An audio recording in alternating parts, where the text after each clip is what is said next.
Bonjour et bienvenue à cette nouvelle édition du Monday Report de Bordier. Les statistiques économiques publiées aux États-Unis la semaine dernière ont été, dans l'ensemble, plutôt mitigées.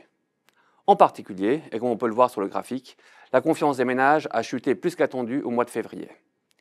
Cette déception s'accompagne de statistiques sur le marché immobilier résidentiel également décevantes, signe que les effets négatifs de taux d'intérêt plus élevés plus longtemps n'est malheureusement pas terminé.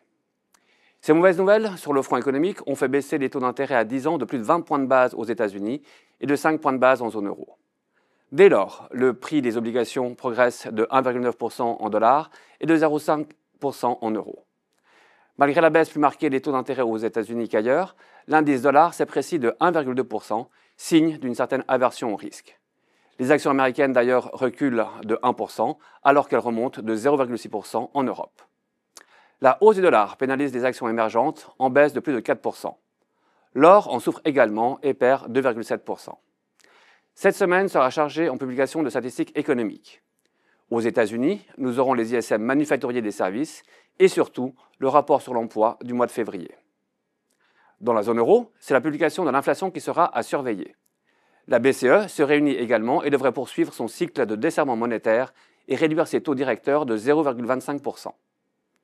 Enfin, nous sommes acheteurs de BASF. La société allemande a publié ses résultats du T4 en ligne avec les attentes.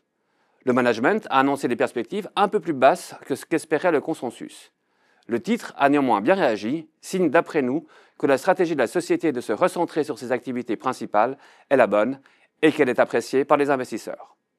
C'est tout pour aujourd'hui, je vous remercie pour votre attention et vous dis à la semaine prochaine.